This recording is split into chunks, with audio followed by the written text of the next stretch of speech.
That hack has turned off his synthesizer. Good. Now you guys are probably just like, why does Seth have a fucking file called Harambe on his computer? Well, let me tell you, it's a long story. It's really not. I just made a joke for our guild once, and it was like, I don't remember what. I'm not gonna go there. It's an inside joke. How about that? And I just think that the word Harambe is very funny. Is that wrong? Well, probably, but I just think that the word Harambe is funny. I don't think what actually happened is inherently funny, by the way. I'm not that big of a... Fuck, no. Resurrect my man. There we go. Alright, so now comes the most important... Let me get this fucking out of the way. Get the... off my fucking... And my... Yeah, about that. The whole... Yeah, get that shit out of there. I put it on the fucking... the top of an amp, so it's not in the way. It's everybody's favorite time. Oh shit, I didn't bring this to Charcy. Hold on. Fucking... Oh my god. Seth got too distracted being a hackney shitty musician that he's not really a musician. He doesn't know anything about the Musax, so he needs to check his fucking privilege. Oh, hi there. I'm Charcy, the blacksmith in town. Here, you can have this. Did I give it away? Good. I didn't even remember to do that. That's probably not smart. We're off to a riveting start. That's not good enough. I don't want it. It's not Shakira. I don't want it. I want that beef jerky, even though I can't eat it. I don't know what the fuck I was talking about. It's now 9:07. And we're gonna slowly start to see my brain just start to degrade as I keep clicking on the mans. Anyways, but it's everybody's favorite time of the year where we get our lazy summon. Alright? You all know what I'm gonna do. Defensive. But which one do we get? Seth, don't do that yet. Jesus Christ. Okay. I can't. Then we'll put this guy in here. Hazid. It's been real, but... I want someone a bit more intense. Goals are... But Emilio's a combat. Piece of shit. Asriel's a cool name. Shallan! Sup? So we have a Shallan. He is our Shallan. Welcome to the club. Pockets full of bulb and money. I don't remember the words to that song because I haven't listened to it in like 80 years. Taking drugs. I know that part. Something about bitches and fortitude. Oh, yeah. G unit. Bum bum ch. Bum bum ch. Bum bum ch. Chicka chicka chicka chicka. Bum bum ch. Bum bum ch. Bum bum ch. Oh, chicka chicka chicka. It's only 9 o'clock, Seth. Jesus Christ. Anyways, I don't know. Anyways, if you guys are ever curious and you want to know how to make the Musax, I can always talk about it. I'm always, you know, if I'm being real, I'm more interested when people ask me questions and stuff about art, my photography. You could say, oh, how fucking, like, jaded and cynical. Well, Jesus Christ, I'm an artist. I like people to look at it and examine my work. How the fuck dare I? But I actually do like when people ask questions about my musical interests, bands I like. Because I think fundamentally this is where I differ than a lot of modern YouTubers, because I'm a fucking fossil. I actually do like to talk about... You ever notice that I really don't talk about what I do, and I usually am talking about things I've found or what other people are doing, because to me, that's what YouTube is. It's not just self-centered fucking hackney fucking buy my Manscaped bullshit. It's, to me, I come from that era of YouTube where you showed shit to your friends and you're like, look at this fucking cool video I made, dude. And then you shouted out other people, because... Do you remember Sub for Sub? I sure as hell do. I still am always tempted to do that, but it feels really kind of like no one's gonna do it. I don't know what to do when people sub to my channel. I'm sorry, I'm a really bad, like... Excuse me, I'm really bad at, like, talking about, like, other people's channels that... If you are, like, a musician and you're like, can you look at my stuff? As long as it's not AI slop bullshit, I don't care. Here's the thing. I've had people recommend me Jewish rap. I listen to it. I mean, it's not my...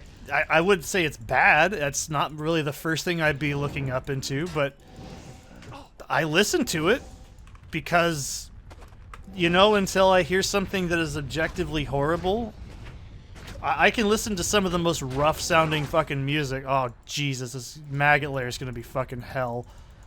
I'll listen to pretty much anything except country music. I don't really like rap. I like 90s rap. And I know that's like the most white person thing to say. Oh, I don't like country and I don't like the rap, but I only like the old school rap. Yeah, because it sounds good. I like Western country with no lyrics. I think that's pretty fair. I think everyone's going to assume I'm going to say the thing next, and yes, I do like Johnny Cash because I grew up listening to it. Do I have an intrinsic interest in Johnny Cash? Not particularly. Have I ever wanted to cover a few of his songs? Absolutely. Have I ever done artwork pieces in high school to his music? Absolutely. It was fucking required. Have I ever observed Johnny Cash song lyrics on an analytical deconstructive level? You bet your ass I did, because it was a school project that I had to do it. But I don't know. I like Johnny Cash. I don't have a problem with him. Have I seen Walk the Line? Yes, I saw Walk the Line when it came out. Because my grandpa liked Johnny Cash and we watched it with him. So, but can I name you more than 3 Johnny Cash songs? That's about as many as I can probably give you, and I'm sorry to say it, but just know I'm hip to the groove. How do you do, fellow kids? I listen to the Tekashi 6ix9ine. That's not true. I don't listen to garbage. I've actually met Machine Gun Kelly very briefly. He's one of the I think he's the only celebrity in my life I've ever actually interacted with for like 2 seconds in public. And that was as good as it got. I don't really like him as a person. I don't like his music, personally. But yeah, I've ran into him. I'm not going to talk about this story because it's not actually that interesting, if I'm honest. And you're probably like, did you know it was the real machine? Yeah, it was the real one. He came with the box that said the real deal, made in America, USA, whatever. Yeah, that happened. It wasn't very exciting. I don't really get the celebrity idol worship aspect of like modern culture. It's fucking weird and it's uncomfortable. I don't think I ever mentioned this enough. That kind of shit makes me very uncomfortable. And I'm not even acknowledging the fact that I've already started to see fire immunes, by the way. I'm not going to point it out. I think you get the idea of how I'm dealing with it by using Volcano. But, there's... Even as a metal fan, and I don't even like to say the word fan, to be honest, because fan is short for fanatic, and I think that that's an extreme word, but... Okay, I say a shitload of profanity, so don't be like, oh, fucking, you say the dumb shit. It's like, okay, you get what I mean. But anyways, not to get too didactic here, huh, Mr. Didact? Reader's Didact. But, no, I don't understand this, like, fascination with, like, putting celebrities on, like, pedestals of, like, superiority and, like, importance over all things, like, fucking... This is the one thing I hate when people do this. They say this about every celebrity ever. They say, I met them. They're a really nice person. You met them for like 3 seconds. You do not know them. You don't know me. I'm not a celebrity. But you know what I mean? It's like if you said, oh, I've listened to the K-12 Machinima. I've listened to the Seth. I know his real name. It's like, yeah, but you don't know me personally unless you actually do know me personally. And you obviously can tell that there is a pretty fine line between YouTube me and real me. I would never... say I know LA Beast on a personal level, but do I refer to LA Beast as Kevin every now and then? Yeah, because Kevin, well, sometimes I actually prefer to say LA Beast because it makes people realize what it is. But like, I don't know him personally. Oh, fun thing. It's like, what would I do if I met a lot of the musicians I guess you could say, quote-unquote, idolized as a teenager, like my early formative years. Like, I never got to meet Ozzy Osbourne or see Ozzy live, which is kind of a fucking shame. I'm telling you, the moment Ozzy Osbourne died, the whole world went to shit. It was like, within days, it just turned to shit. But, I mean, I don't know. I never have expectations of hanging out with celebrities. I think if there's any celebrity I'd like to hang out with personally,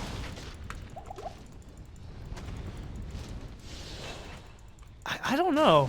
You see, this is I always feel like I have an answer for this, but I don't know, Macho Man, but that's kind of whatever.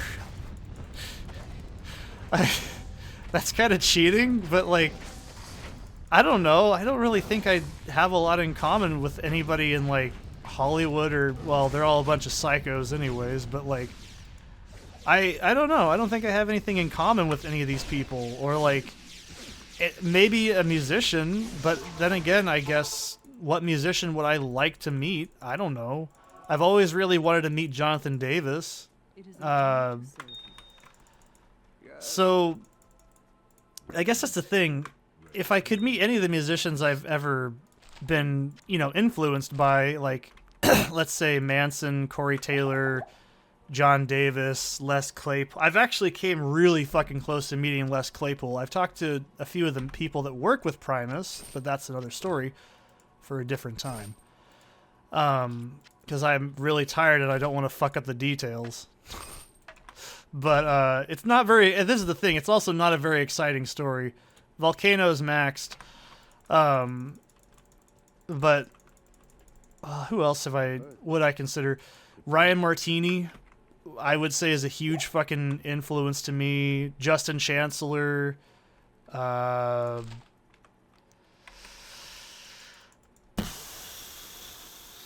Jordy White. I'm trying to think of musicians that I personally have always... I'd like to meet Gingerfish. That'd be cool. He's one of my favorite drummers. I've actually seen Weird Al live, but I mean, I could... You see, that's the only thing, is like, I could always honestly say I could see myself hanging out with Weird Al. I know that's like, oh, it's because he's quirky. No, I just think we have a really different take on life. But I think Weird Al is so infectiously positive that I just couldn't probably believe it was real. You know what I mean? Like, he's a really... This is a genuine thing, is Weird Al is like the definition of like the nicest person ever, and I don't feel like that's an understatement. I think he's one of the few people in the music industry as a whole that isn't a complete fucking psychopath. But I feel like that's also kind of lazy, because I just probably talk to him about everything else except music. I think he's a very interesting sounding person to talk to. I guess fundamentally, I'd like to meet John Davis of Korn, because I'd like to say, and you know, he said it really well, it's part of why he keeps doing it is because of the people that he's affected and made a huge difference to. Because he's like, I'm just a guy, but I'm glad that people consider me important. I've helped them. And I think that's an important thing about heavy metal culture that's unlike anything else. And I think that's... If I could meet John Davis and just shake his hand and just say thank you so much for helping not only me, but other people, I think that would be a genuine, like, moment. I think that's... I mean, that's not a bucket list kind of want to do thing. I mean, that would just be a very, I guess, pass the torch. You influence me, and I hope I influence others. It's going to sound cliche, but I'd like to meet Maynard Keenan and say the same thing. Just say thank you for helping me get through a lot of the hardest parts of my life, spiritually, emotionally, knowing who I am as a person. I'd like to meet him personally and say that, but I think he would probably be like, you're a fucking weirdo, get away from me. But that's the thing, is I don't view them as anything other than human beings. And I think that's something that I really don't... See, I don't like that. Like, oh, it's The Rock. Oh, I love The Rock. He's such a great guy. I met him once. He's such a great guy. It's like... But you don't know him personally. That's performative. I'm not saying The Rock's an asshole. I kind of wish he was at times. I like heel Rock. Fuck off. He's the best Rock. I'd like to... Honestly, I'm not even being sarcastic. I'd like to meet Macho Man and say, thank you for having a positive effect on my family when a lot of the things I remember the worst of are the shitty things, and you make me think of the smiling, happy moments of my grandparents and stuff. Like, you see what I mean? It's not like a personal, like, oh, I want to meet them and hang out with them and have ice cream and butt sex. No, it's just like, oh, hey, thank you so much for all the stuff you've done. And then, like, maybe the butt sex? I don't know. But, you know, it's like, whatever. I think that's important. Like, so a good example is oh, Seth's gonna get deep. Get ready, guys. Get your fucking seatbelts ready, because I hope it's fastened. Seth is a victim of a lot of horrible crimes against humanity. Songs like H by Tool, if you've never heard H, look it up. It's just H, the letter. That's a very powerful song to me. Or Bottom. 4 Degrees by Tool is the song that inspired not only my musical identity, but my entire... That was the first time I ever had an out-of-body experience. I don't really want to get into it because it's extremely personal. Maybe some other day in a more actually appropriate setting. But, you know what I mean? Like, that kind of stuff, like, Justin Chancellor is not the original bassist to Tool. It was Paul Diamore. I'd love to meet Paul Diamore and say, you are, like, the sole reason that my music sounds the way it does, and I want to say thank you. Like, that would be a really cool thing to do. I wouldn't want to be like, hey, Paul, check this shit out. Because he'd probably be like, this guy's a fucking idiot, and I don't want to look at him. Like, that... Because I don't feel like that it's passing the torch. I think that's the most important thing that you can do in anything. You know, that's something that you guys can probably unconsciously pick up on. Seth doesn't run ads on his videos. Why? Because I'm not interested in selling you things. Seth keeps his video editing very basic because I enjoy that kind of feeling. I like to pass on the feeling of what it was like for me as a YouTuber in the early days, because I'm also too lazy to adapt because I'm not a sellout. But that's what I mean. Like, I don't like to self-aggrandize and say what I do is important. I'm fucking clicking the mouse. I'm burning frogs and clicking the mouse in the desert. The fucking hell do you think this is life-altering? No. Maybe you just use this series to sleep. That's fine. But I think that's something that is sorely lacking. There's a lot more... Yeah, there's like a bigger deal with trying to push things on people. I think the term they use these days is influencer. See, I'm not an influencer, and I would never describe myself that. I also wouldn't describe myself as a quote-unquote content maker, because that sounds extremely disingenuous. I actually have artistic skill. I actually have musical skill. I have public speaking skills. I actually have college credits from drama courses. I actually have taught creative writing. I have a lot of actual real-life achievement that I use as a skill ceiling and skill set to actually make what I can do. I have an interest in cinematography, a interest in chiaroscuro art, quote-unquote edgy or offensive styled crazy things, such as games like Silent Hill 2, because I've done like a fucking 5-6 hour breakdown of that game. But I didn't come up with those ideas wholly. I was heavily inspired by Max Derritt, Bob Gimlin, who else? Red Letter Media is probably the other big one, AVGN, shit, who else? Rob Agar. Hey folks, Rob Agar here. G-Star321. Ethos Lab, surprisingly. Star was the big one. Star is the reason I even knew about this game to start with, by the way. And he was like the reason I got into TF2. So, well, I played TF2 since it came out, but he got me really into it. And, yeah, I don't claim to have any ownership or special skill ceiling that other people don't have. I think that's important because I think there's a distinction between making content and making videos. Content is just shit designed to be watched and not actually thought about. Engagement is, in content terms in this modern day and age, click the like button and subscribe. And comment on this video, what do you think Seth's favorite enemy is in this entire game?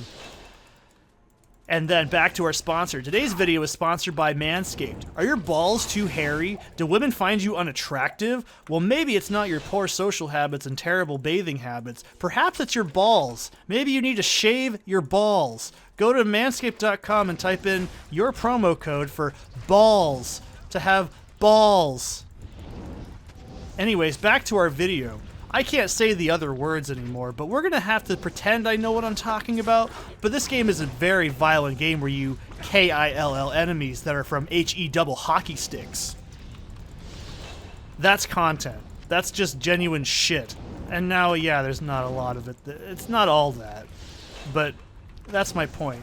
You could say, oh, actually, technically you're making... Shut the fuck up. Take your midwit logic back to fucking Reddit. No, I make just videos that are fun. I make video essays. I make documentary-style video analysis essays that use everything with photographic nature that I have studied. I was trying to sound fancy. Photography that I've studied and actually, like, been interested in cinematography for years and art in general. I went to art fucking school, by the way, and I was also going to have a Master of Fine Arts degree with a Bachelor in Psychology. So... And I was going to be an ESL teacher. So, yeah, I actually have a pretty varied skill set. I don't have an IT degree, but I know a hell of a lot about, like, IT.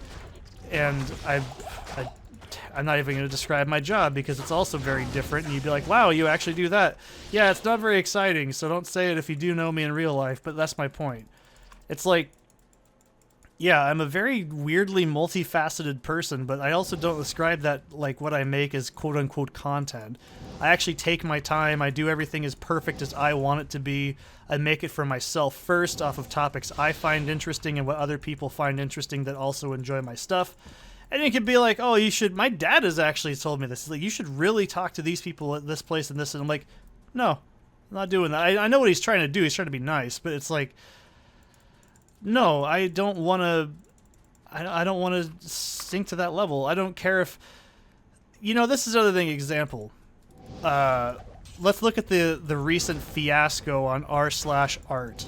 Okay, as someone who has used Reddit before, and I've mentioned it before, I don't ever look at my Reddit account. I just don't give a shit. I got really tired of calling people fat idiots every 5 minutes because I got really sick of it.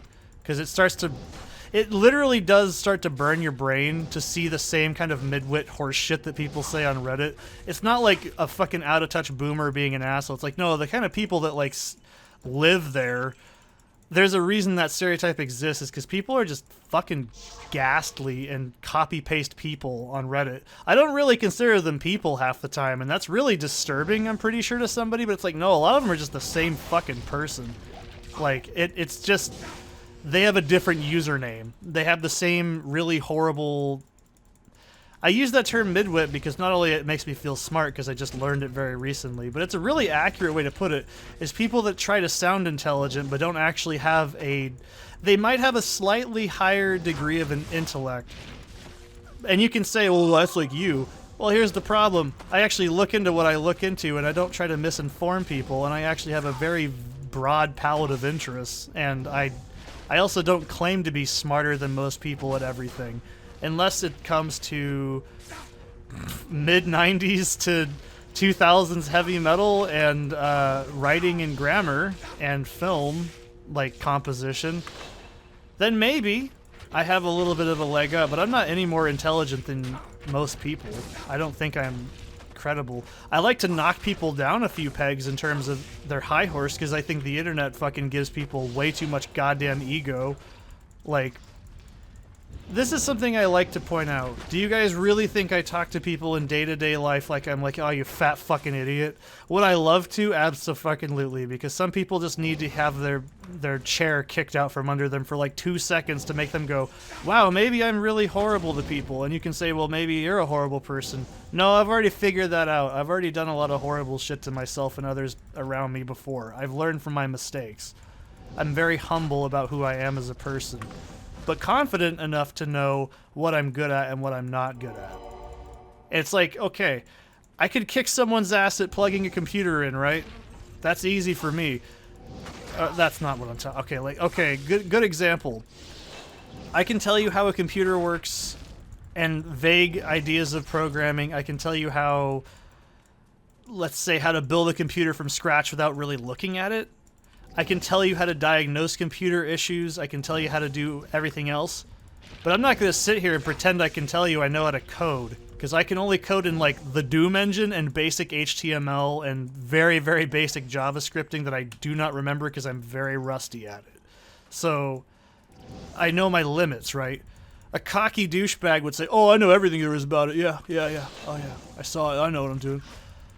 It's like that kind of shit is so easy to do on the internet, and I don't like to do it. It's why I don't really like to look at things like... Well, I don't mind engaging in comment sections, but every now and then I just love to find some smug asshole and just say, "Shut the fuck up." But I won't say that. I'll just say, "Oh, shut up." And I won't even elaborate. I'll just say that because sometimes, honestly, you can say, "Sometimes people need to tell you, shut up." Well, that's because they already have at some point in my life or another. I know my limits of what I should and shouldn't say. You know what I mean? Like... This is performative me with a slight bit of realism. That does not represent me as a person. I'm sure most people who've actually seen my comments on YouTube can probably attest. I like how I've seen a handful of people, including in real life, in emails to like specific topics of like greater importance, like actually professionally written things, and they say I have a very condescending tone. And I think that's something that's actually quite hard to pull off, because it's just, you can feel that like bitter anger, and especially as the sun starts shining and everything's all nice and shiny in this place, and yeah, we're doing great because it's the best day ever, and I'm so hoping that no one turns the piece of shit. But no, I'm just scouting it out first. Then we'll go do maggot layer. But yeah, I completely blanked it. But I didn't blank maggot layer. I'm blanking what I was talking about because it's 9:32. Getting there. But no, it's like tone. I think being able to communicate with having a tone. That's why I'm like, yeah, you could say AI can replace certain things of people. I'm like, no, that's bullshit. No one can match that seething tone that I've heard it just described as condescending. And I'm like, you know what? I think that's fair. Some people need to hear when someone's actually... Because you can tell in my speech pattern and everything, I have a very broken speech pattern because of like stress. I'm constantly thinking about what to say in real life, not including this. Imagine how much worse it is in real life. And then you have... whatever. So writing is the only thing I'm actually like good at. You can tell the difference in my tone. I feel like most people can't even hear my speaking tone when they read my writing. And trust me, I get a really weird vibe hearing it like written out and like spoken. It feels really like, wow, I'm an asshole. But it's also just like, I don't know. Sometimes I think I can convey that to people. What is that sound? Oh, hope that's nothing important. But, yeah, I don't know. Being able to, like, chew people out without actually raising your voice and not using a single curse word or anything is probably one of my greatest skills as a writer. I love it, because there's that fucking guy I was talking about. I don't remember his name, because I seriously do not remember names for shit. It's nothing ever personal. I'm just really bad with names. I've always been... Because I usually, at this point in my life, I just think of the most basic info and just go, yep, that's all I need to know. That's good. But there's a horrible, like, take. I've talked about it before, where this guy was like, I'm just adjusting the color of my mouse. It was bugging me. I had it on green. It should be on blue. Good evening. But he was like, yeah, wow. He was like, basically admitting that I was right, and then he's like, well, very condescendingly, like, you know, sometimes I feel like some people just need to have that push. I'm not saying it's positive or negative. I think there is a point where you have to push people, though, because it makes people go, hang on, maybe I'm doing something wrong. And it happens to everybody, hopefully, at one point or another in life, where you go, Wow, am I really like that? And I think that's an extremely important, humbling experience. I don't remember how I got on this topic. Something about disingenuous shitheads on YouTube. I don't know. I just don't engage with that kind of stuff. Reddit just makes me angry. Because everyone on there, you could literally tell everybody on Reddit, shut the fuck up, you fat idiot, and you'd probably be right every single time. And like, but then you get this mob of people that are just like, I heard they were a dick. And it's like, yeah, without context and what they were being. It's really funny. I love when people also say people have low IQ. That one always just gets me, because I'm like, that is the dumbest fucking insult. Why don't you just call someone mentally handicapped? Because I know what happens if I even attempt to even jokingly say that word on YouTube. It's like, because it's exactly the same context. It means the exact same thing. It's not like you're just trying to be subtle about it, but it means, it's why I get so mad about saying, just even saying I know I can't even make that joke sarcastically, even though it's within my sense of humor of sarcasm and black comedy. Because let's face it, I have a sick, twisted sense of humor. No, I actually do. That's the problem. But, except I have a heart of gold. I think that's a big difference. That's something I can always brag about, is, yeah, I genuinely have a fucking heart of gold, and I have a big old fucking bleeding liberal heart, right? But it just drives me fucking nuts, because it's like, if you said that on like Reddit, you get your ass blasted. It doesn't matter what sub you're in. Now I remember what I was saying. It's because like my dad thinks you should just be able to go onto like Reddit and just type in, check out my videos. You know what happens if you do that? A bunch of fat, sweaty neckbeards that are gonna go nowhere in their life because they're just fucking fat, miserable pieces of shit. And they're just like sweating over their Cheeto dust keyboard and ruling over a moderation thing with an iron fist made out of like Thanos gauntlets they spent $7,000 on to look like the fake fucking stupid movie prop. Says the guy with the $500 Amazon statue on his desk. You know, it's one of those things where they always have that rule of no promo. You can discuss, but you can't promote your stuff. And I think that is so fucking restrictive. And you could be like, well, obviously it's to prevent chaff. It's like, yeah, but how the fuck are you supposed to grow a quote-unquote community, which is why I never say the word community, because it's a huge red flag word, in my opinion. I mean, they do exist, but I'm talking like the generalized, the Lego community, the Diablo community. Shit like that just makes me so angry. But it's like, you try to post, I've done this before. I've went on r/nethack and I posted like my playthrough of it you can watch on this channel. And within about 10 minutes, some shithead is like, whoa, I think his exact, you could probably find the post I'm too lazy to go on there and find it, but I think his exact text was, whoa, buddy, you expect people to watch a like 30-hour plus gameplay without any context? And my honest reaction in real life was just like, well, yeah, what the fuck do you expect? That's why I posted it here, so other people can watch it. That's the point, is it not? Oh, no, that's promotion. It's like, well, why don't you go fucking watch it then?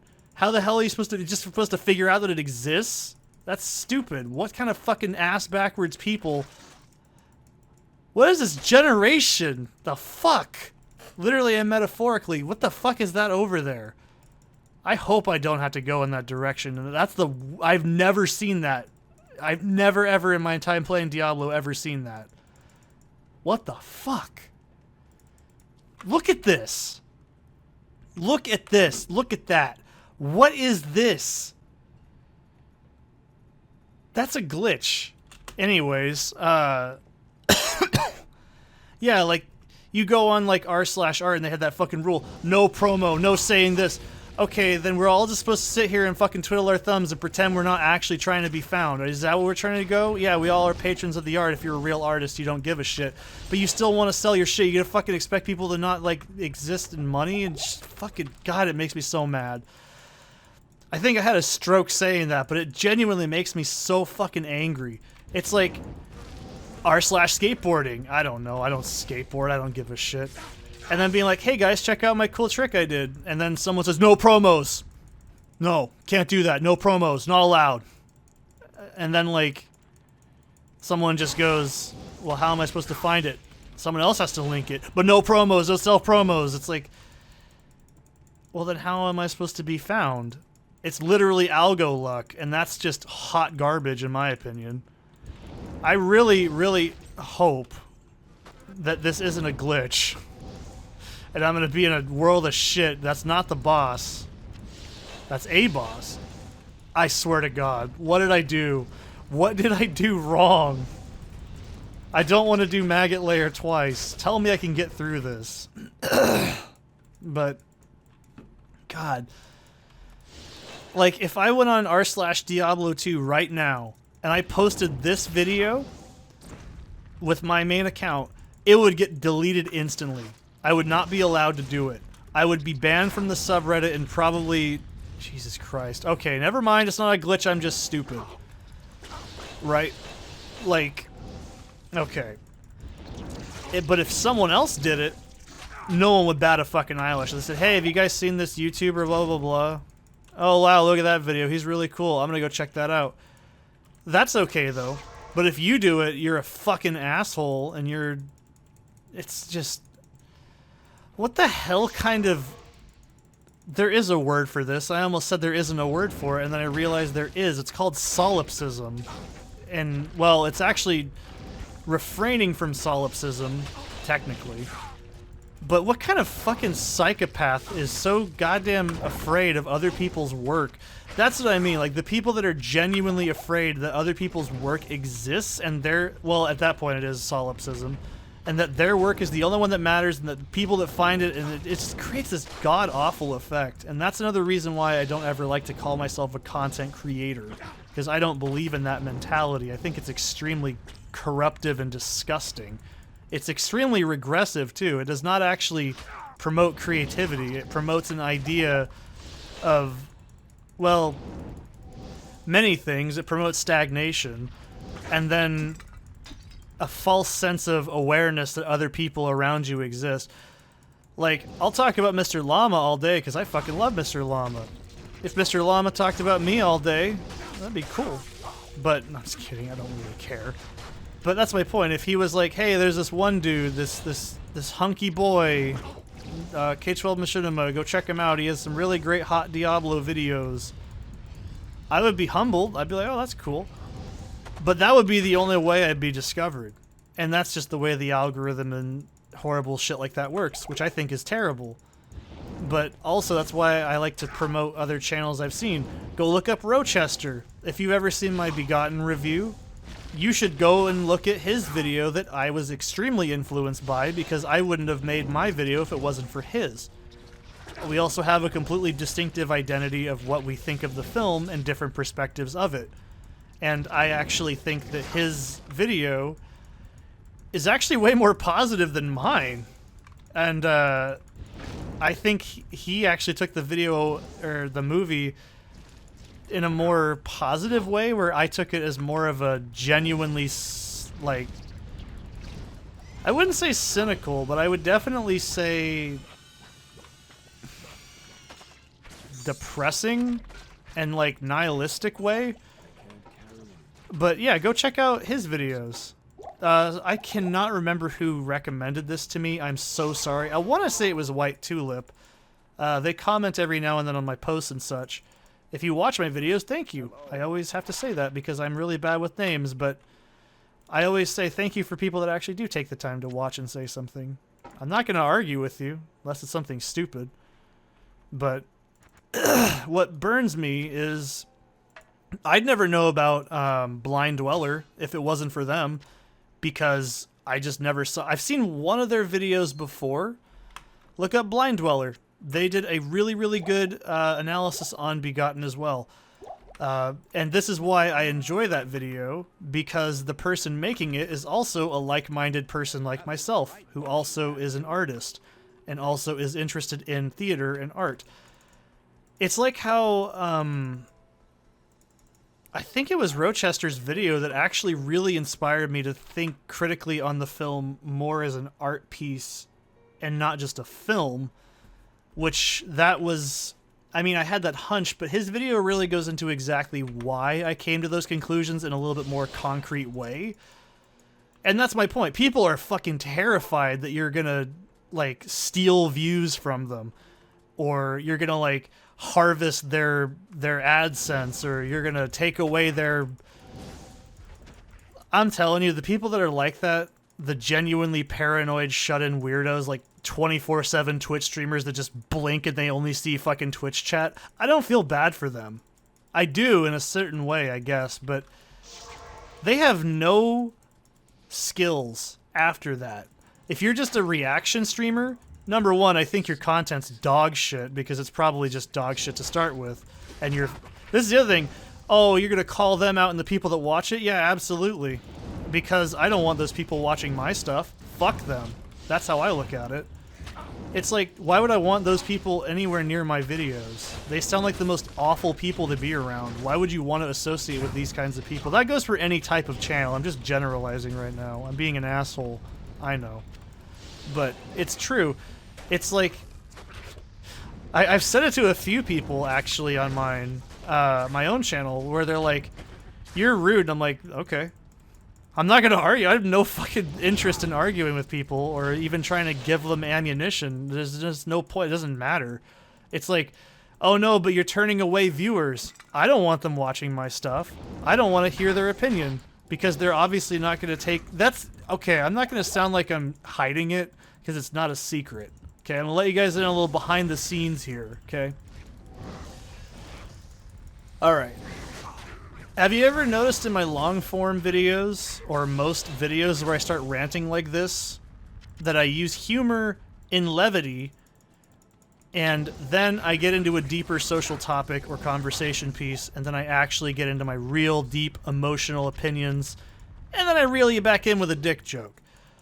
That's not just because I'm a fucking super smart, super turbo writer, it's because I actually do have a weeding technique, as I can only describe it. I don't know what the actual term would be, but I can only describe it as weeding. Like, the beginning of a video, look at like any of my long-form analysis videos, I set the tone, I set my standards up, and the people that are actually interested enough to listen are gonna stay. I don't want some stupid attention span lacking idiot to watch my stuff, because they're just gonna say they're the exact kind of person I don't want to have around any of my stuff. They're just gonna be fucking dumb and annoying and weird, and the moment you do something that they don't like, they're gonna be the most vocal, awful people. And I don't care. If they're like, wow, you're a rude person, fuck you, I'm not watching this.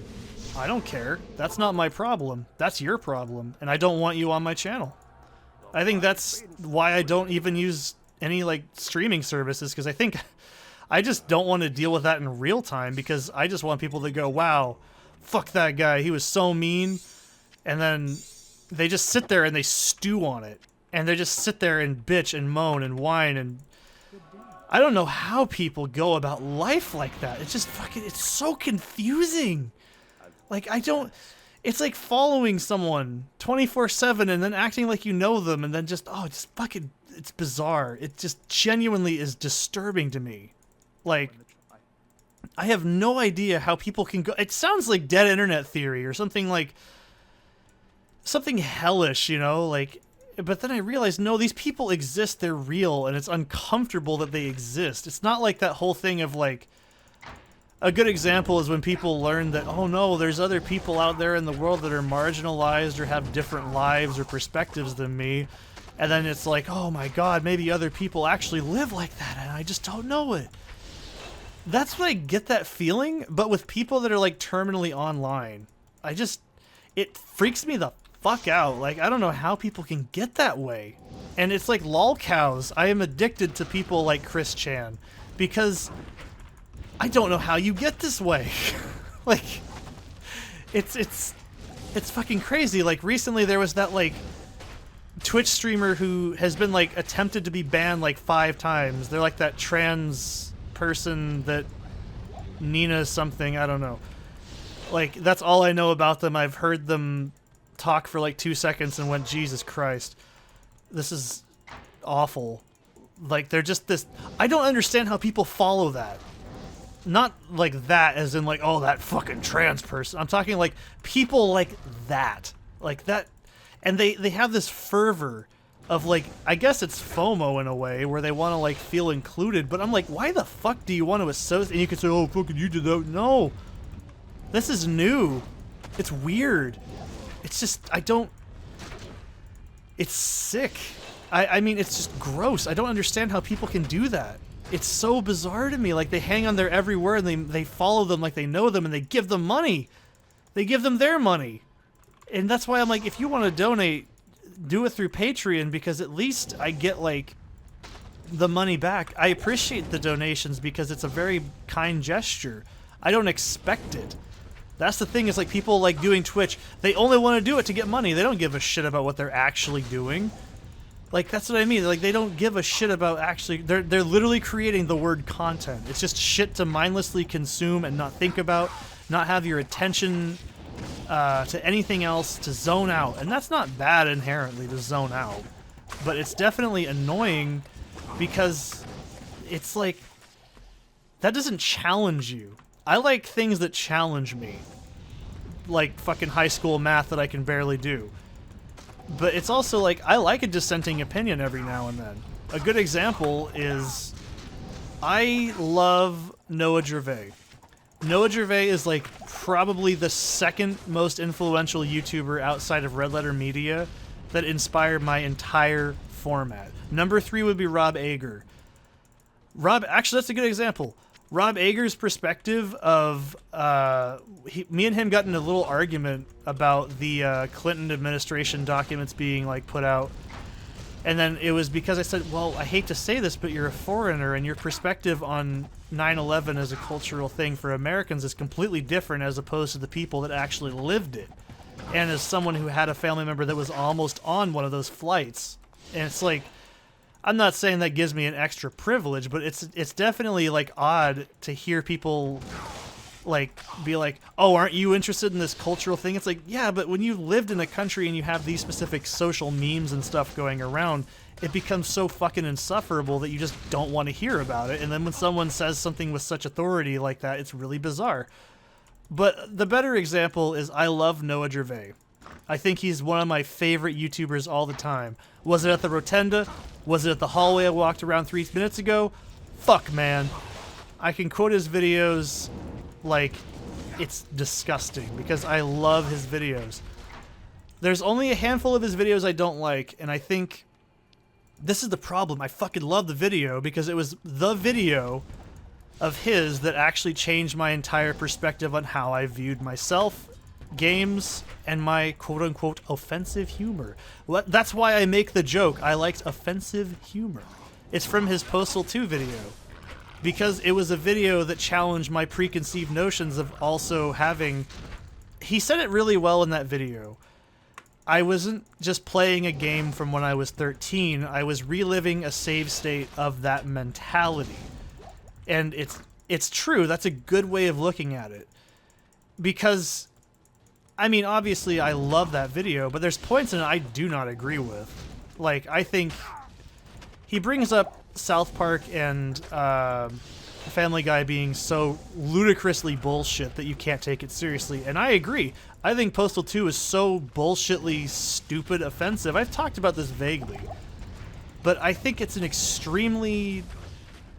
It's in that same ballpark of something like South Park or Family Guy. Well, Family Guy is so crass that it's just shitty. Like, it's not actually saying anything. And I don't think there's a problem with not having something to say and being crass, but it's definitely not as impactful. Which is actually a point I do agree with in Apocalypse Weekend and onward, with the writing of Postal 2. Postal 1 is a very interesting and fascinating deconstruction. Because it is extremely touchy and it's bold in that way. I think it's a very transformative and impressive and culturally important game in American history because it's bold. It challenges the assumptions of what games' limits are, and it challenges the perception of what is okay in a game and what is a player comfortable with doing.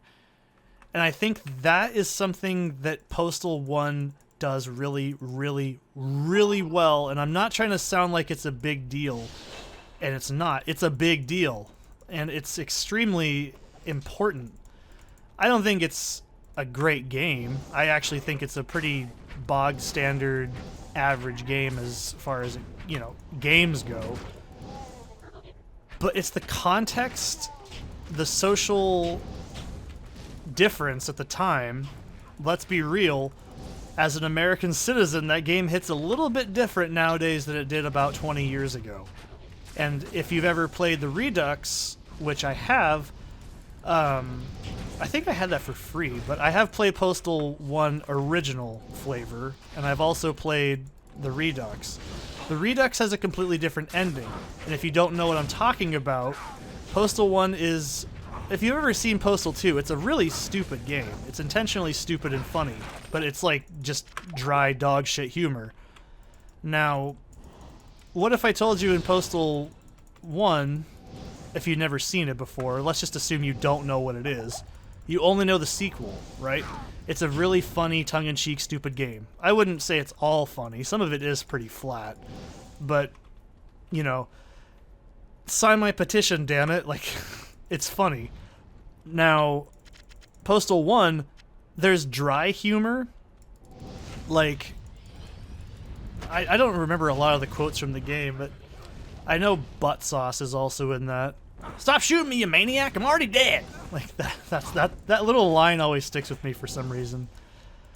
But, I can remember the quote because it actually unsettled me. It's one of the few pieces of media that unsettled fucking goth madness, whatever. I'm gonna see what we're at. Oh, 50. We're good on time. Blessed are the meek, for they make easy targets. And it's a mass shooting game. You can say hatred, but hatred is so fucking over the top and stupid that it doesn't have that same unhinged vibe of Postal 1. And I hate when people are like, it's actually a demon, it's actually this. I'm like, have you ever heard like manifestos from people that are just terminally unwell in the head and they start going on like these spree shootings? Have you ever like noticed how sometimes they start to say shit like there's a demon in me, and that's usually a big red flag? And that's the entire point of why people can say, oh, it's actually a demon. No, people just do that. They're fucking nuts. Look up Fifth Nail. If you've never heard of that one, the Fifth Nail. That's a very unpleasant thing to look into. But that's a good example. The moment you start seeing people say that, you know there's something wrong with them. But that's my point. Postal 1 is a very transformative, and you can say, okay, well, what's so different about the Redux and the original? The Redux's ending is like a grave or something like a churchyard. Oh, fuck you, Lightning Spire. The original ending of the game, every level starts off with the name of the level, right? Like, the ostrich farm, downtown, suburbs, elementary school. Yeah, that would make your fucking brain go, wait, what? And that's exactly the point. And that's something that they changed in the Redux because they said, unfortunately, you can find the quote, I'm not going to put it up because you can easily find it with like 2 seconds. It was considered something insane back then that nobody would ever do, and they took it out because it's not even like a joke. It's just a thing that's like, it's too real. Like, they won't go that far anymore at RWS. And I think that's... Some people could say, oh, it's pussying out. No, that's just the truth. That's just life. And that's the way things have evolved in horror in reality. The fact that that was considered something so bullshit and stupid nobody would do, and then it just starts happening more and more, that's alarming to a lot of people. And it's like, when a game has to say, maybe we took it too far, you know that there's definitely a cultural wall that was struck in that initial game in 96 or 95, I can't remember which. And Postal 2 doesn't really have that. And that's something that I've seen this also brought up in discussion. There's a really good channel, and do not remember the name. Maybe I'll actually throw it up in editing, but oh, I do know it. It's hang on, so I don't have to do any editing, and it's 10 o'clock at night. It is, don't worry guys, it's only gonna take me like 2 seconds. And you probably already know what I'm talking about. Look up A Gruesome Masterpiece, Postal Retrospective by Hey Peter. And A Buff Wizard has really good videos. I don't know why I've been listening to this lately. I've always been really interested in maybe making a thing on Postal in the future, but it's really hard to do. And this is kind of wise, because I don't know what cultural impact or... Because there is something in Postal 2 that's comparable, and that's why I don't completely dismiss it as just mean-spirited bullshit. That's the whole point I was trying to make with my Noah Gervais comparison, by the way, because he thinks it's all mean-spirited bullshit. Now, their thing with Milo Yiannopoulos and all that shit, yeah, he's just a piece of shit. He's entitled to think the way he does, and we just say, yeah, whatever. I don't think you should say that shit, but, you know, hi, Zesty. Yeah, I don't agree with censorship, but I don't think that what he says is correct. But he's allowed to feel stupid, and we can just say, well, he's a dum-dum, and then we move on. That's the only way you can ever truly get rid of that kind of ideology, is it burns itself out. Like, it's a lot like a oil fire. You can't put water on it. It's just gonna make it worse. Fucking lightning spire. But anyways, I think that's my biggest thing is I can't 100% say that Postal 2 is mean-spirited horseshit. I just don't think it is. But I struggle to actually find what is the... I'm going to use this. What is the secret sauce? You know what I mean? Like, to where, number one, I don't think you could consider Postal 2 inherently offensive. It's not... It's crass. It's not offensive because it's offensive to everything and everyone. It's anti-person is what I would just... Not nihilistic, but anti-person. And I think that there is merit in having that perspective because it's considered like fringe or outsider perspective. Because ultimately, this is kind of the general consensus of the dude as a character, not the dude from The Big Lebowski, by the way. Everyone tries to say he's the underdog everyman, and I kind of disagree. I don't think that his character has ever been the everyman.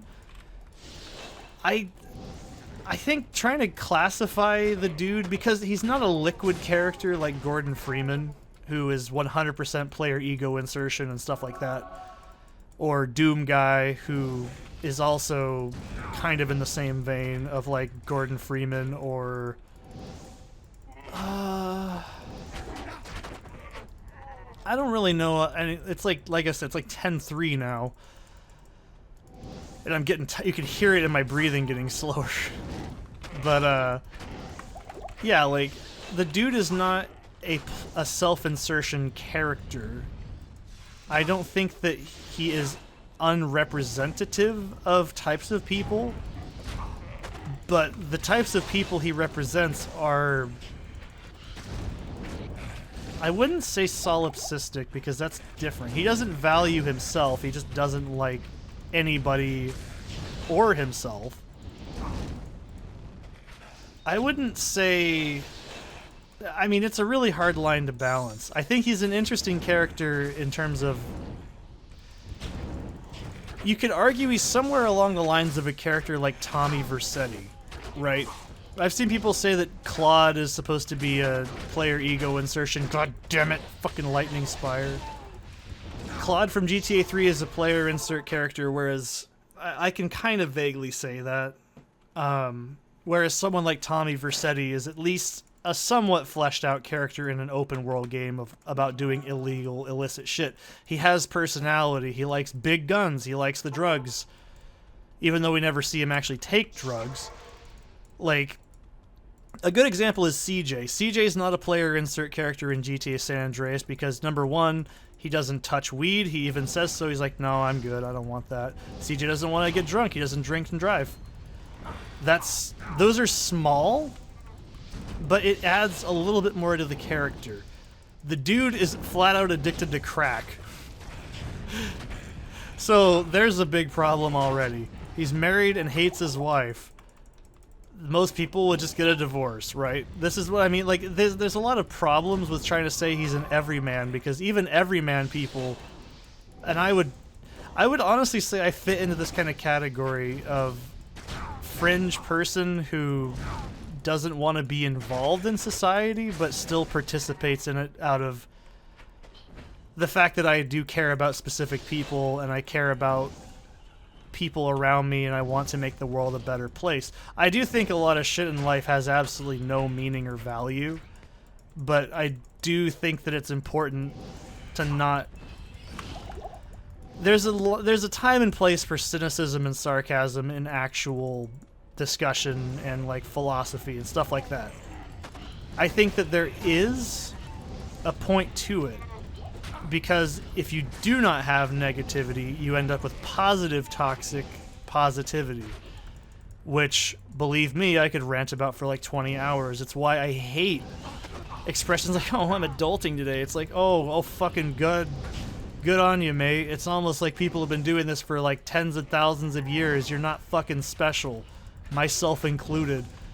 It's like, it's that old really annoying adage of when people are like, oh, I woke up this morning and, you know, it's great. It's like, that's a really shallow way to live life.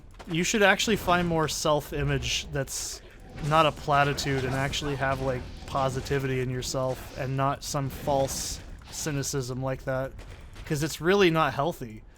And when the guy that is like just said, I don't think a lot of things have any meaning or importance. But I guess the thing that bothers me is materialism. I think materialism is disgusting. And that's not like a jab at like capitalism. I mean, like, I don't think like the I need, like, or sorry, I want over I need. I was really hammered into my brain at a young age that you say I need something, not I want something. My mom would like yell at me if I said that. That's what I'm talking about. Like, you do not need 355 fucking identical Funko Pops you're never going to take out of the bag. That has no fucking meaning. And you can say, well, that's everything. Yeah, even Zesty agrees. Because, guess what? You make everything have meaning, but when other people are around... If you have, like, a literal shrine of, like, let's say bubblegum... Okay, I'm trying to make this funny so I can actually make my point more serious. You have a shrine of bubblegum that was chewed by Bill Clinton. I don't know, topical name these days. Ooh, that's getting political. How about this? Monica Lewinsky gum. Okay, you have that. Oh, let's make it even more topical. You have Bill Clinton bathwater. Okay, you have done nothing but collected Bill Clinton bathwater your entire life.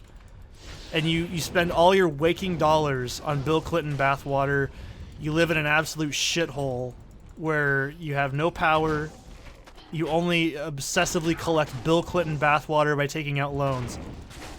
That's an objectively horrible way to live life. And if that's your value of life and yourself and you're really self-deprecating, that's fucking scary. Like, to me, that's the kind of unhinged shit that ends up being on the news after someone goes absolutely ballistic because they got cut off in traffic trying to get their Bill Clinton bathwater, okay? To me, that is disturbing. Like, that is absolutely horrifying. But there's a place for that kind of understanding of people because it's important to go, wow, how could someone live like that? That's horrible. Because it exists. It's the worst part. And that's kind of what I think the Postal Dude in 2 represents, is just somebody that's so... is capable but does not want to put themselves into any position of actually trying, but the world around them is sick and disgusting. Because let's face it, paradise is a terrible place. That's the whole point of the game, is everybody is hostile, psychotic, and dangerous. And you are equally, if not more, psychotic and dangerous. But there's not a lot to go off of in that, and I don't really know. Would you? This is the hard part, is discussion of like a deeper message behind it. And I know not everything has to have it, but it makes me think, is there something I'm missing that would make it much more impactful? I don't know how to explain it like any better. Is there a deeper thing I'm just not connecting, and you can say, oh, the head wound, the trauma, the Gary Coleman nightmares. But I'm like, yeah, but it's Gary fucking Coleman. Like, that's just a silly, dumb joke meant to be like dumb, shocking, funny. It's not an actual like deeper message about like brain damage and stuff like that. You know what I mean? Like, it's... Or people always like to bring up the ambience or the passageway areas that are reminiscent of Postal 1's art direction. They are very stark and out of place, but they're never really used for anything. There's no... I know some people also say liminal spaces, but I agree. I get what they're coming from. Not just because of the tech of the engine at the time, but something Postal 2 does really well that I haven't seen in a lot of games. I see Hotline Miami come up in discussion of this quite a bit too, is when you're done in Hotline Miami with a level and then the music cuts and you hear that drone, you're meant to reflect on the entire bloodied up, hi Zesty, the room full of gore and viscera, and just as you make your way out back into your car. That's horrifying. Like, and because without context, it's still creepy as hell. And you can get that vibe in Postal 2 if you kill all the NPCs in an area and the nodes cap out and you have to go to another area to load more NPCs. I've done it out of like curiosity. Like, does this game ever make my brain just go, what I'm doing is stupid and wrong, by hacking people to death with like a scythe? Surprisingly, yeah. What do you know? It does eventually get to you. And it, like, when it's completely still and there's no goofy dialogue, there's no... Why is Diablo lagging? There we go. There's no goofy sounds of, like, people saying, one side. Like, or, hey! And it's just dead silent. And all you hear is nothing. And your character is not saying anything funny. It becomes very disturbing, and that kind of, I did something wrong. And that was kind of the point of Postal 1, was at the end, you immediately viscerally react to seeing the words "the elementary school" in a game where you're encouraged to shoot and mow down people. It triggers that part of your brain on purpose. I never really get that vibe because of the open format of how chores are assigned and like how things happen in Postal 2. I think it's deconstructive of how Zesty, be quiet. And it's deconstructive of... Hello. It's deconstructive of one thing I can say. The sickness of rampant consumerism and stupidity, and feeling like you're lost in a world of nothing but dumb people. You can argue that that's reality, but that's also not always the case, because not everybody is a complete shithead, right? That's part of the magic of life, is there's many different types of people of different skill sets. But in Postal, everybody, except for the RWS staff and the Postal babes, is, and this is also something Noah Gervais points out that's accurate, the only people in the game world that are actually good are the real-life developers and the main character, who is an asshole. And I think that's true. I think fundamentally the dude is an asshole. He's representative of an everyman, but an everyman who's given up. And I could probably write a constructive essay on him as a character, but this is the problem. He shoves cats on the ends of silencers, or shotguns as a silencer. Like, that is so unrealistic and stupid that your brain, it's like trying to, like I said in like GTA 4, it's like, there's moments where you could try to have serious discussion and then you immediately go, it's a dumb video game full of dumb shit. And you can't, you can still try to get deep, you can still try to get philosophical. You can do that with Postal 1 in like minutes. Within just opening up the original game in the main menu. The only reason this is also so fresh is because I watched this guy's really good series on it. I really do recommend it. His Hey Peter video, it's very good. No sponsored ads, that's how you know it's actually good. So, look up his Postal 1 and 2 video. They're really good companion pieces because they do build off of material he brings up in the first game. The only thing I don't agree with is I don't believe in the quote-unquote demon theory. I'm like, does no one know that the psychology of people that are unhinged is usually quite delusional and strange? Just saying. But this is my point. I think you could do it for Postal 1 because it has a very clear message. Atrocity isn't funny. It's actually quite horrible, and you have to step aside and say, am I really a bad person? And actually Noah Gervais, to be quite like roundabout here, points out at the time Diablo 3 was out, let's just swap that with Diablo 2. What's the difference between what I'm doing right now in this game and Postal 1?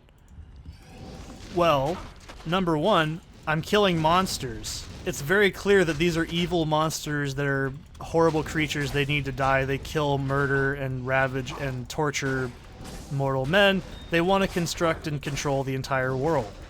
They need to die. They need to be killed in the most ridiculous, fast fashion possible that's convenient, and I need to get good items to kill them faster, better. Get item, get best, goodest. Right? Right. So, it's one of those things where if... What is this? What is this? Oh. It's like, that's what I mean. There's purpose to this. What's the purpose of mowing down, say, any of the NPCs that are non-hostile in, like, Postal 1? You do it because you're an asshole. And it's inherently kind of fun to just go, like, swoosh, and then you just blow up a bunch of shit. It's kind of that brain, but when your brain thinks about what you're actually doing, there's no disconnect in Diablo 2, because what you're doing is for the sake of actually good. You're not trying to summon the devil, right? You're trying to stop evil, right? We're trying to find fucking Duriel. He's an asshole. He needs to go. He's a big fat piece of shit. And he's basically killed a shitload of people in heaven and hell and in between, right? He's a bad man. He's got a worm for an ass. Right? He hangs out in hell. He's got clamped nipples. We all know people that have nipple piercings are just clearly sexual deviant monsters. I don't have any piercings for the record, or tattoos. But that's my point. When you take out all the context, like this thing right here, it's bad. It's an evil mummy. These are bad skeleton men. They need to go, right? They're gonna kill me because they're evil monsters from hell, and I'm a druid from...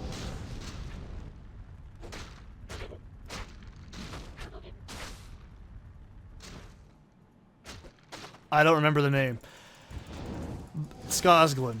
I fight on the side of good. I come from the mountains of Ariat. I want to make sure that people are safe and my barbarian brethren are not killed and slain. I have an incentive to be using my good powers to make sure that these enemies die good. Right? And hope they drop really cool items in the process.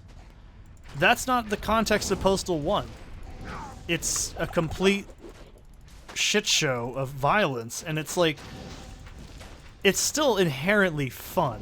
That's what trips your brain up, though. That's why I think there's a lot more to say about Postal 1 as opposed to Postal 2. Everyone says this, well, you don't have to be violent in Postal 1, or sorry, in Postal 2. Fundamentally, yes, you are. That is the entire point of the game. You can play the game, and the game laughs at you at your own stupid, its own just asshole-ish expense, of being like, why are you playing the game this way? Are you stupid? What kind of moron is feeling bad for these things, right? And that's the disconnect. It's like, yeah, you shouldn't feel bad because what you're doing is so inherently stupid. I'm really fond of that word today, inherently. But it's like, it's intentionally dark and cynical. It's not trying to take itself seriously. Even the game breaks the fourth wall constantly. Like, my grandmother could beat the game if you saved as much as you do. Like, I can't do Rick Hunter's voice.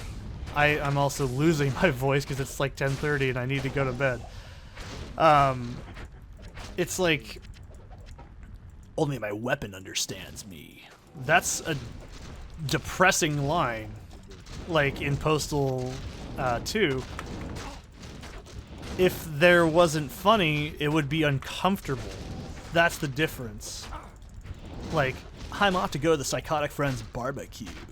Like, you're like, okay, that's funny sounding. Like, if he said, I'm gonna go murder people and burn them on stakes and then eat their skin. That would be weird. That would be strange. It would be a tonal whiplash, right? But you know what I mean. It's one of those things where the game does have something to say about, like, violence in video games. Like, I think the best line that the Postal dude says in that game in regards to when you start shoot, because there is triggers that actually do. I do know the code vaguely, not perfect, obviously, but I do know that there's a lot of triggers that will cause certain situational dialogues. It's called, like, the chain event, like, if you've ever heard it, like, and one to blow on and one for little Tommy. There's an entire chain that goes off of if you do it in a certain time frame. But one of them is, I love it. It's just funny. Every time I think of it, it's a really good line. I know what you're thinking. And the funny thing is, I don't even like video games. Because it's true. It's pointing a good, honest look at the time, with especially people like Joe Lieberman, Jack Thompson, and folks like that, like, genuinely thought video games were these dangerous, harmful. Shut up, Zesty. They were these dangerous and harmful devices that were going to corrupt the youth of today. It was basically the new equivalency of video games instead of rock and roll and heavy metal, right? Let's just be real. It's just trading one thing for another, and that's it. What? Do you want to look out the window? Okay.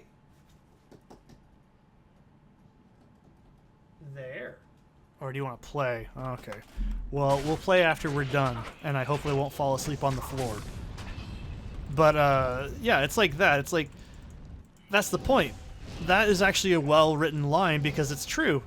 He's saying something that is sarcastic. Like, I'm doing this and I don't even actually like video games. It's just I'm naturally a violent person. That's the implication of that joke.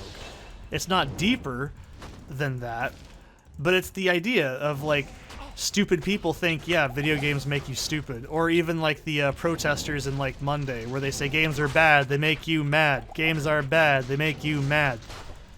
Like, that is actually a statement, because that's a genuine jab at not just pop culture, but genuinely stupid thinking, because it's just never been proven true, because it's just not true. And that's why it's funny. Something like, I guess a good example is Tuesday is the book day. It's the book drop-off, right?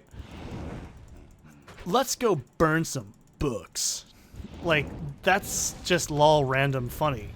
That doesn't really mean anything.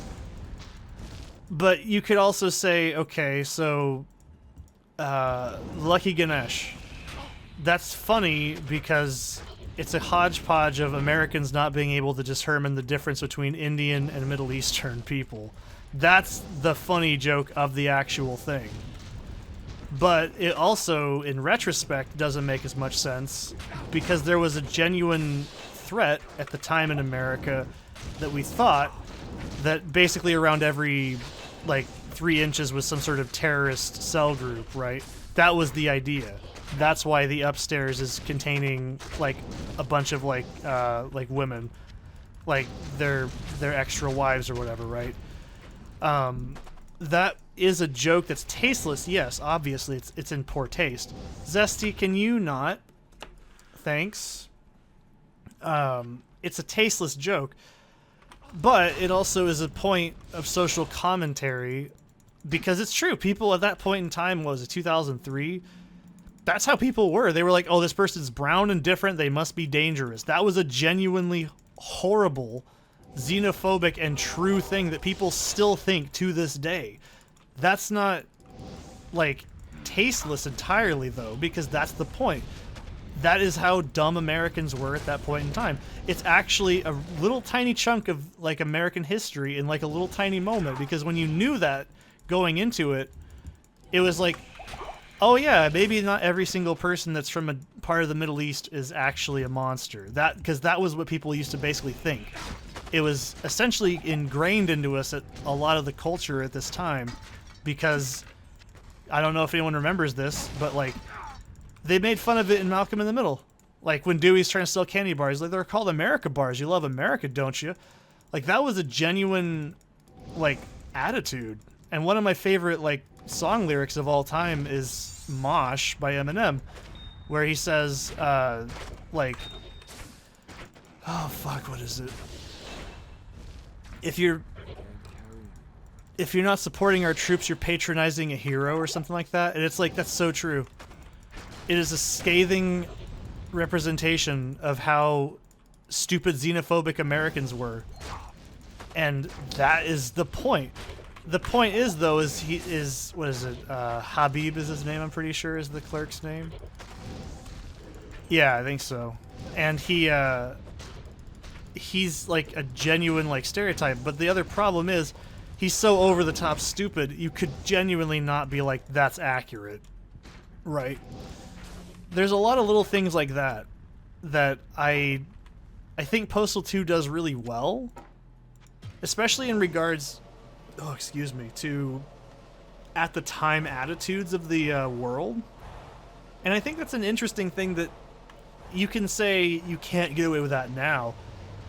Yeah, you couldn't at any point. There's no such thing as getting away with it. It was just how people were commentating on that state of the world at the time. Doesn't mean it's good. It's crass and bullshit. But it's still a cultural reflection of something that is no longer there, but still has persistence. That's what's so interesting about it. Because you could say, oh wow, that's really shitty and offensive. It's like, yeah, but people still think that way. That's what is so interesting about it as satire. Like, it's a lot like South Park's style of humor, where it's like, it's not even necessarily just sided, it's just, it's everybody is awful. And that's kind of Postal's thing, but it's also just like, I don't know, it's difficult to explain at like 10:30 and I need to kill Duriel and I go to work tomorrow. So, and I have a cat like less than 10 inches away from my mouse. Zesty, hi. Oh, are you gonna bite me? Oh, you gonna hit me? You gonna fight for Duriel because you're a punk?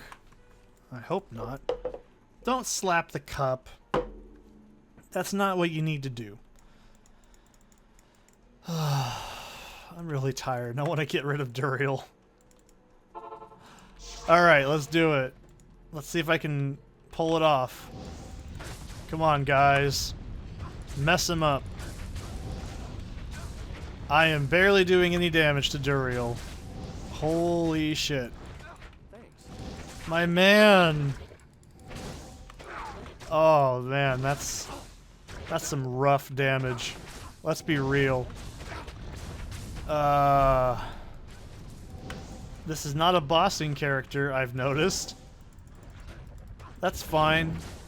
We'll just keep feeding him and hope that Duriel dies before I run out of potions. That'd be cool. Hey Duriel, why don't you attack me instead of my like $30,000 man? Okay, I need more pots to keep him alive, because it's not a good idea if I don't. It's gonna take forever if I don't do it. Shut up, Deckard Cain. Shut up. Hello. Shut up in there, will ya? I got 12. What you got? I don't know, I'm interested.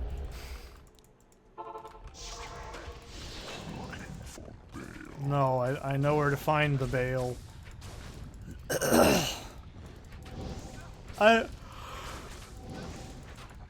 don't know how to explain it other than if anyone has a really interesting, well-made, constructive breakdown of Postal 2 and you're actually interested in trying to help me explain what I'm trying to... I would like to see more constructive, not just, you can do whatever you want, you don't have to be violent. No, that shit's so... I get so sick of that discussion, because it's not even a discussion, it's just stating the same thing people have been saying forever. And it's also not accurate, so I don't like even people bringing it up. But, yeah. Give me the fucking... Give me that. Okay, great. But that's my point, like actual deeper analysis into Postal 2. Not Postal 1, Postal 2. Because Postal 1 has actually got like a pretty easily understandable like message in it. And it's that violence is horrifying when you really stop and think about what you're doing. And it's actually a very, very good game at like commentary of psychosis and how dangerous people actually can be when even just vaguely having thoughts of violence can occur. What? Good to see you. All right, we're in Kuras, Zesty. We now speak to Ormus. You now speak. Because he's a fucking badass. Well, I want to know what I found. It's probably garbage. I'll give that to my man, though. Cold res.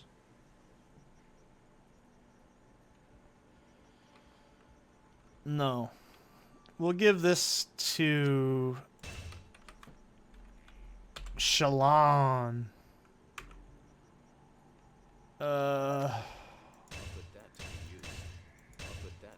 Yeah.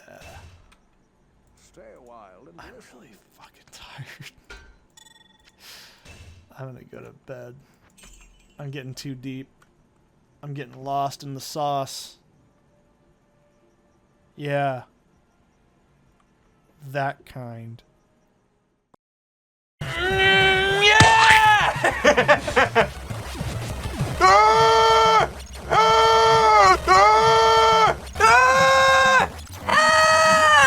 James and McPlay in the basement.